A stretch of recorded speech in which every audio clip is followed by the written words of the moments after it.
Hi, it's Zeke with the Eastside Church of Christ in Baytown, Texas. Thanks for joining us in another study of great chapters of the Bible. In a prior lesson, our first lesson, we began where Genesis begins, at the beginning. In fact, we spent quite a bit of time on Genesis 1, verse 1. In the beginning, God created the heavens and the earth. And we talked about the beginnings of everything, the heavens, the earth, the land, the seas, the animals, the fishes, and then God's crowning creation, man himself.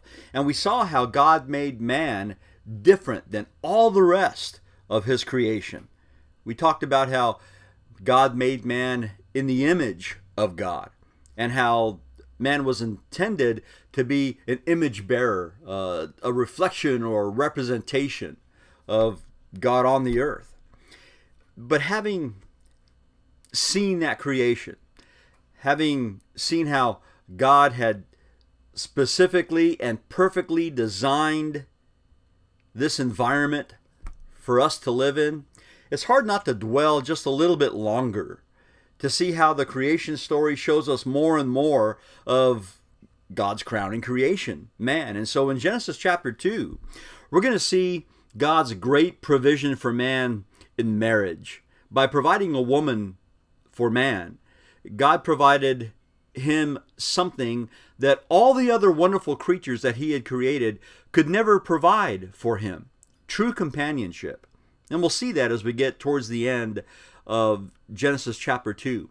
But let's begin where it begins. Genesis chapter 2, we're going to read verses 1 through 15 of Genesis chapter 2. Thus, the heavens and the earth were completed in all their hosts. By the seventh day, God completed his work which he had done, and he rested on the seventh day from all the work which he had done. Then God blessed the seventh day and sanctified it, because in it he rested from all his work which God had created and made. We're going to stop here for just a moment and make a quick note of something. Later on, this is going to be the basis for the reason for the Sabbath for the ancient Israelites. They would have that one day of rest because God rested. Not that God was weary or tired, but that God had ceased from his work on the seventh day. And so they got the opportunity to cease from their work for a day, to take a day of rest, a day that was opportunity for them to consider how God had blessed them, how he was with them, and how they could reflect on their reliability, on their reliance on God. Well, let's continue. Verse 4 says, "This is the account of the heavens and the earth when they were created, in the day that the Lord Yahweh made the heaven and the earth. Now no shrub of the field was yet in the earth, and no plant of the field was yet sprouted. For Yahweh God had not sent rain upon the earth, and there was no man to cultivate the ground. But a mist used to rise from the earth and water the whole surface of the ground. Then Yahweh God formed man of dust from the ground, and breathed into his nostrils the breath of life, and man became a living being. Yahweh God planted a garden toward the east in Eden, and there he placed the man whom he had formed.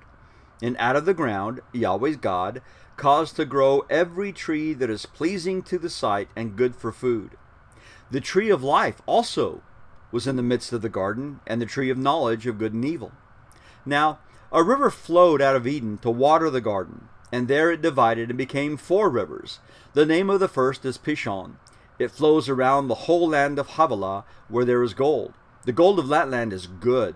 The bdellium and the onyx stone are also there. The name of the second river is Gihon, and it flows around the whole land of Cush. The name of the third river is Tigris. It flows east of Assyria, and the fourth river is the Euphrates. Then Yahweh God took the man and put him into the Garden of Eden to cultivate it and keep it." We'll stop there for just a moment. We want to address right off the bat what some see as a contradiction between Genesis 1 and Genesis chapter 2, namely a discrepancy in the order of the creation of animals and man. And there are lots of ways that we can reconcile these seeming discrepancies. The simplest way is just to conclude that Genesis chapter 1 seems to be a chronological rendering of the days of creation, while Genesis chapter 2 is more of a topical account, especially guided or geared towards emphasis of the climactic creation of man and woman. Notice in verse 5 how immature the creation was. Verse 5 says that there was no shrub of the field yet on the earth, and no plant of the field had yet sprouted. And it tells us there are two reasons for that. One is because God had not yet sent rain on the earth. In fact, verse 6 says that a mist used to rise up from the earth and water it. And now we understand that there was no rain that had fallen yet. In fact, the first time we see rain actually falling is later on in Genesis chapter 7, where we'll see a lot of rain. We'll see rain for 40 days, the great flood of Noah's time. But the second reason, it tells us in verse 5, is that there was no man to cultivate the ground. And so what God did was he took man and he placed him in the garden in order to cultivate that ground. That's important for us to realize that from the very beginning, God's remedy for the need for someone to take care of his inanimate creation, the garden, he formed and then he placed man there. Work was given to man initially as an opportunity for him to keep busy, not the toil that it later turns into. We'll read about that in Genesis chapter 3. But man was given a task. Man was given something to do. And because that something to do was given by God, it not only helped fulfill man, but it also honored the God who gave that task in the first place. Now, a lot of people, when we come to this portion, they want to know, where was Eden? Where exactly was it? We don't see any place on the earth right now that seems to fit exactly the description of that lush garden in Adam's time. There are a couple of rivers that are well known, the Tigris and the Euphrates. The other two that are mentioned, the Pishon and the Gihon, we have no idea where they were. And this is the traditional setting of the Garden of Eden, down somewhere near the Persian Gulf. You can see to the left of this image the Mediterranean Sea, and then the near Middle East, Israel, Saudi Arabia. But the bottom line is this: we really have no idea where Eden was.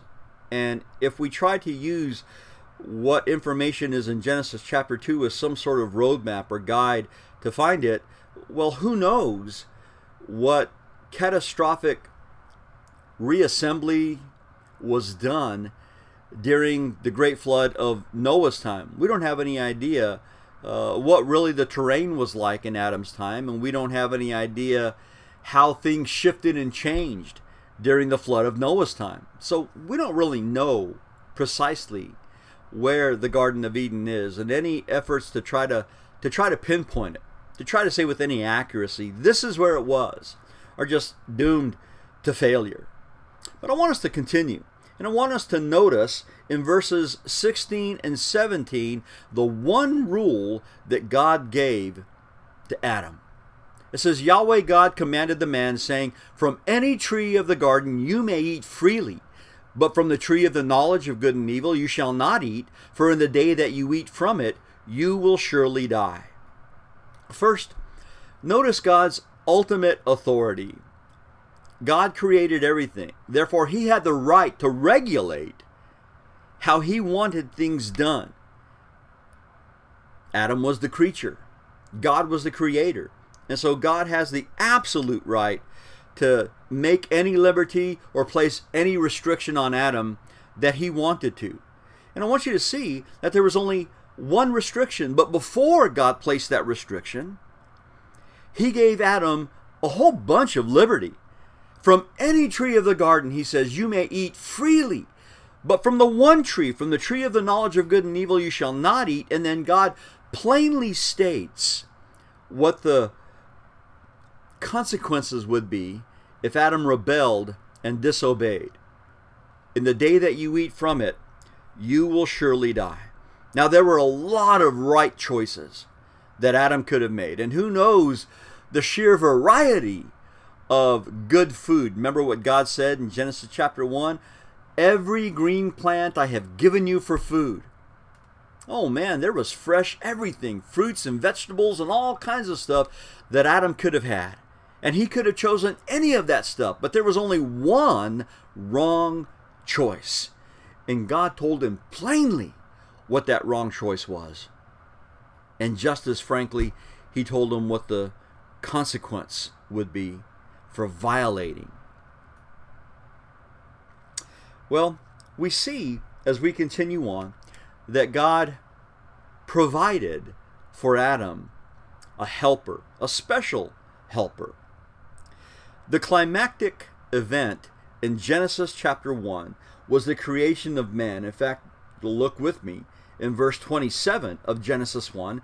It says, God created man in his own image. In the image of God, he created him, male and female. He created them. Now we're going to find out a little bit more about the creation of woman. We saw in Genesis chapter 1 the creation of man, male and female, mankind. Here in Genesis chapter 2, we're going to see more about the completion of man by the woman. Let's read together. Genesis chapter 2, beginning in verse 18.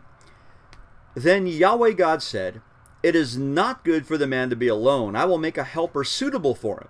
Out of the ground, Yahweh God formed every beast of the field and every bird of the sky and brought them to the man to see what he would call them. And whatever the man called a living creature, that was its name. The man gave names to all the cattle, to the birds of the sky, to every beast of the field. But for Adam, there was not found a helper suitable for him. So Yahweh God caused a deep sleep to fall upon the man, and he slept.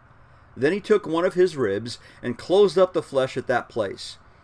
Yahweh God fashioned into a woman the rib which he had taken from the man and brought her to the man.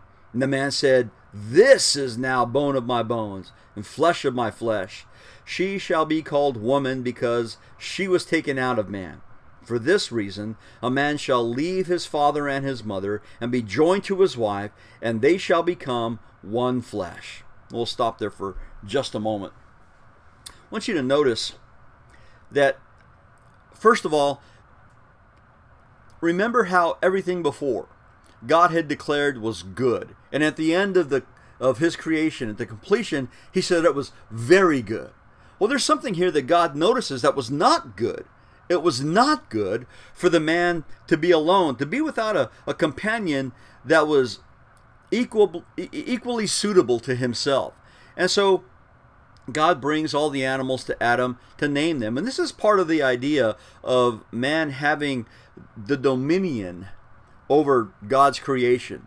He exercises that dominion by naming all the animals. But something is driven home as Adam names these animals, that there's no one that's just like him. We're told in verse 20 that for Adam there was not found a helper suitable for him. And I'm sure Adam noticed that as he saw this great variety of animals. What a variety of animals it must have been. How we saw these many creatures, and he gave all of them names and saw what all they could do and saw the differences in all of them, but noted that for himself there was no one just like him. Companionship is what he needed. God saw that. Now, man is a social creature. God made us that way. And so the need for relationship is intrinsic. Now, you and I, we know people who can go through their whole lives who kind of keep to themselves, who don't really like any other people, and they tend to isolate themselves from others. But that's not God's intention. God intended, I believe, that we would be social creatures, and he has put into place all kinds of things whereby we can fill that need for sociability. And certainly one of those is in the marriage relationship. As I said before, the need for that relationship is intrinsic. But companionship is based on compatibility, on the suitability aspect, what we see here in Genesis chapter 2. I want you to look at some verses with me. They're all the same verse. I want you to notice how they're translated in different versions. When God says he's going to make someone for Adam, the King James says, I will make him an help meet for him. Now, I regret very much that that wonderful phrase, help meet, has become help mate. I still like what it references, but we're missing something. A help meet is something that was meet or made for Adam's need. The New King James says, I will make him a helper comparable to him. The New American Standard, the version that I use, says, I will make him a helper suitable for him. The ESV says, I will make him a helper fit for him. The Holman Christian Standard Bible says, I will make a helper as his complement. The New English Translation says, I will make a companion for him who corresponds to him.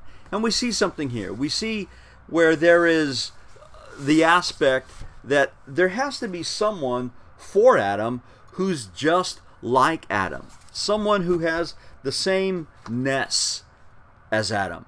In fact, by Adam's inspection of the animals, I'm sure it was evident to him that there wasn't a being like these that have been described to us, someone who was comparable, suitable, fit, a complement to him, one who corresponds to him. This word suitable literally means like what is in front of him. It implies a sameness.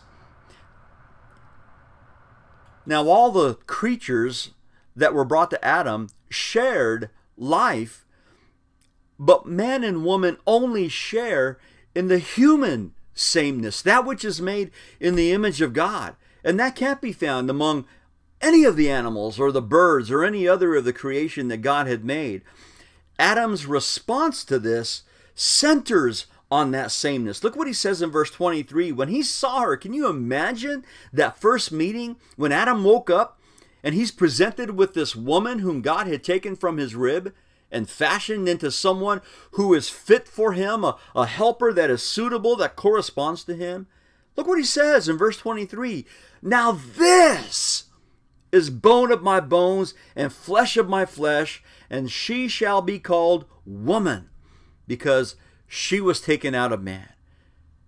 Adam realized immediately the sameness of this female partner now. And he names her appropriately, woman, because she's like man, but different, made to complement him. Now, if, as evolution claims, we're no more than animals, then it wouldn't have mattered to Adam what his partner was. I mean, he could have taken a monkey if he wanted to as a companion. But remember his distinction. Made in the image of God, just as his wife was. Birds and animals are not. I want you to see with me how the presentation, the creation of this companion for Adam takes place in a special way. Verse 21 says that Yahweh God caused a deep sleep to fall upon the man, and he slept. Then he took one of his ribs and closed up the flesh at that place. And Yahweh God fashioned into a woman the rib which he had taken from the man and brought her to the man.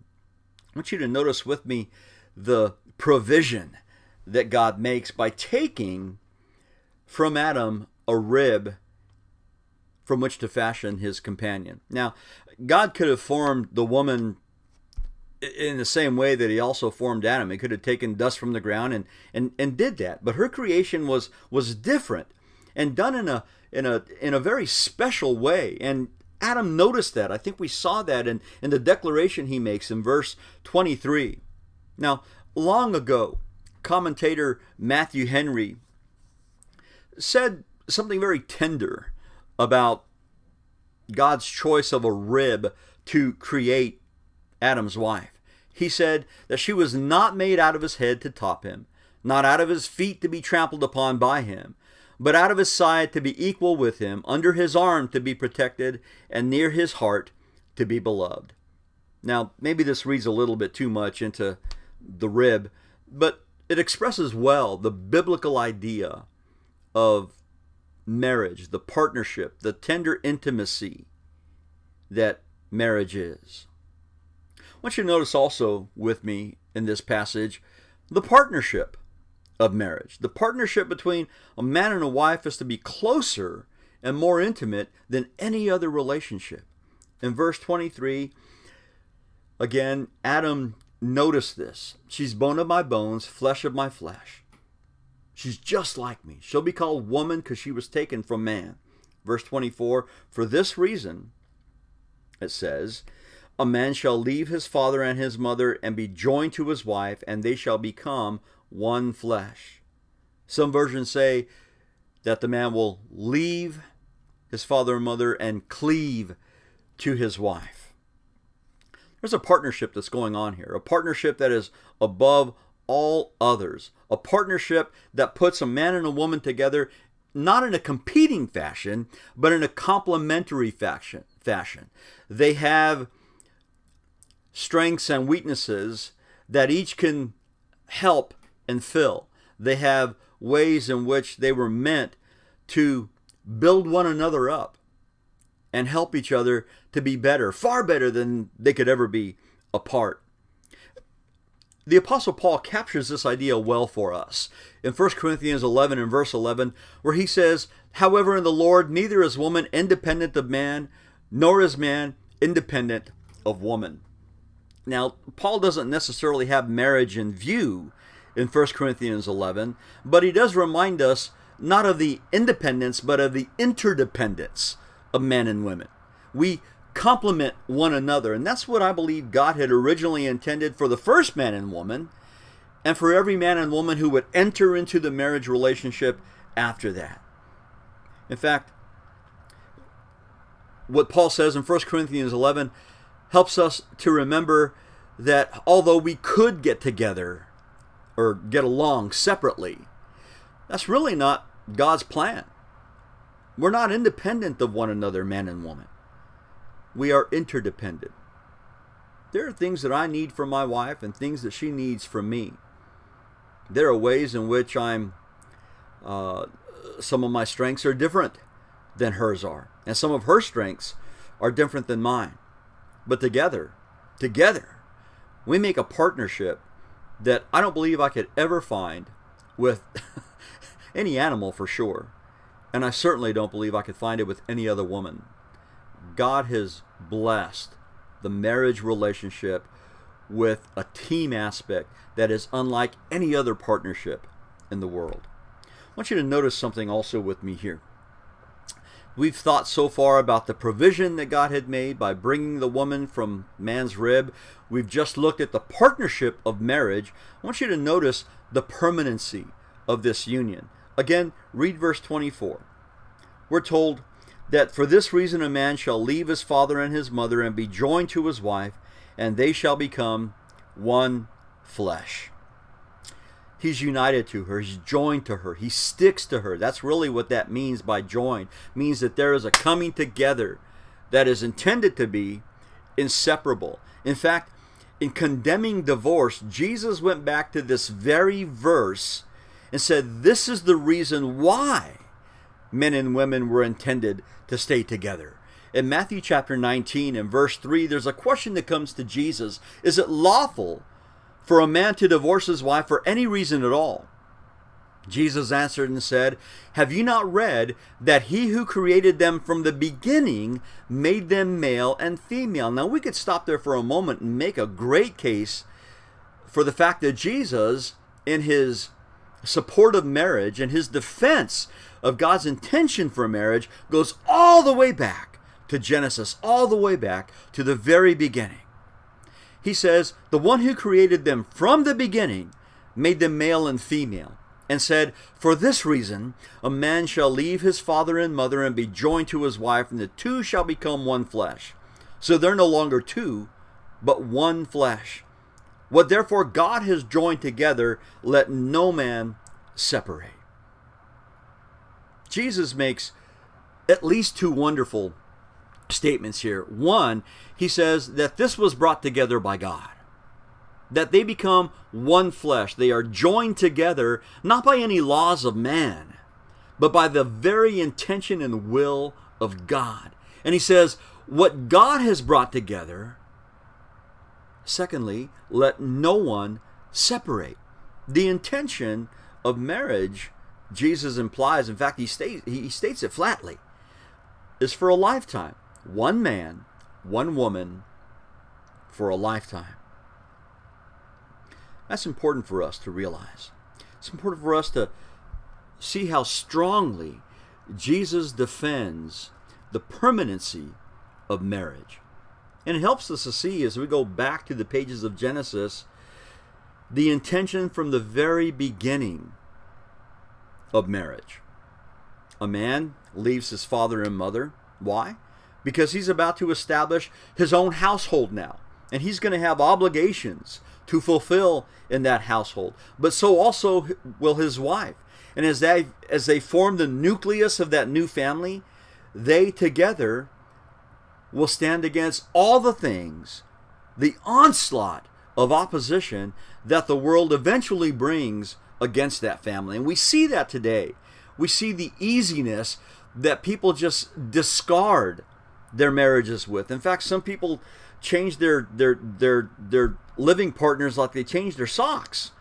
Such ought not to be. That certainly wasn't God's intention. He intended for marriage to be something that would grow stronger over time, not weaker. Notice also with me, also in verse 24, the participants of marriage.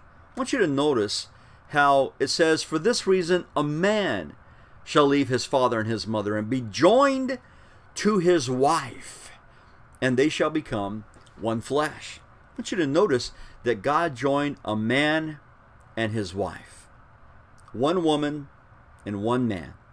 God didn't join Adam and two Eves, or Eve and two Adams, or Adam to another Adam, or Eve to another Eve. And this was not by accident. Remember the part of their God-given mission that was, first of all, to multiply and fill the earth? Well, of course, such is impossible with so-called homosexual marriage. But also, they were to leave their prior relationships with mother and father and cleave to one another. It would form a stable nucleus of that new household, the home, the family. God intended for the participants of this marriage to be a man and a woman who would be ultimately committed to one another for life. And for this reason, marriage ought to be regarded with the utmost respect, because God himself instituted it. And if God is the creator of it, then certainly God has the right to regulate that marriage in any way that he sees fit. Hence, God's declaration in the book of Malachi, I hate divorce. God still hates divorce. God wants marriages and families to stay together, to be committed to one another. And we should also note that men and women have important roles, different roles, but towards the same purpose, that God himself establishes and regulates within marriage. A short look at Paul's treatise of marriage, although he's really talking about Christ and his relationship to the church, is in order here. It's in Ephesians chapter 5. Ephesians chapter 5. I'd like to read it with you. Ephesians 5. In Ephesians 5, beginning in verse 22, the inspired apostle Paul says, wives, be subject to your own husbands as to the Lord. For the husband is the head of the wife, as Christ also is the head of the church, he himself being the Savior of the body. But as the church is subject to Christ, so also the wives ought to be to their husbands in everything. Husbands, love your wives, just as Christ also loved the church and gave himself up for her, so that he might sanctify her, having cleansed her by the washing of water with the word, that he might present to himself the church in all her glory, having no spot or wrinkle or any such thing, but that she would be holy and blameless. So husbands ought also to love their own wives as their own bodies. He who loves his own wife loves himself. But no one ever hated his own flesh, but nourishes it and cherishes it, just as Christ also loved the church, because we are members of his body. For this reason, Paul goes back to our very verse. A man shall leave his father and mother and shall be joined to his wife, and the two shall become one flesh. The mystery is great, but I'm speaking with reference to Christ and the church. Nevertheless, each individual among you is to love his own wife even as himself, and the wife must see to it that she respects her husband. Now, we could spend some time going through this. An entire series of sermons have been taught just on this one passage. I just want us to see how Paul goes back to the very beginning and tells us marriage really is a good look at the relationship between Christ and the church. And if we have any idea how beautiful and how highly cherished that relationship is, Christ and the church, then we should also recognize how beautiful and how highly cherished a marriage should be, the relationship between a man and his wife. Let's go back to Genesis chapter 2. Genesis 2. So far, so good, right? I mean, in 2 chapters, we've seen God masterfully design and implement his will in creation, not just in the inanimate creation, in the perfect placement of our own planet Earth in this vast universe in which he placed us, but also the placement of the first man and woman, this special relationship that they shared. And so far, everything just seems to be great. But verse 25 is almost a harbinger of things to come. Let's read it. Verse 25 of Genesis 2. The man and his wife were both naked and were not ashamed. Let's just stop here for a moment. As I said before, so far so good. God's creation is complete. The animals have their kind, and now man has a helper that's suitable for him. But as I said before, verse 25 comes along, and it's sort of transitional. We see the happy union of man and woman, naked and unashamed, but it anticipates, I think, the coming chapter, chapter 3, that we'll look at next time, with its disobedience and the resulting realization of their nudity and the accompanying shame that comes with it. And we wish right here that the story would take a different turn in chapter 3. But it's a story that we know. In fact, it's a story that you and I are a part of. And a turn of events is coming. Thanks for joining us in this great chapters of the Bible. This time Genesis chapter 2.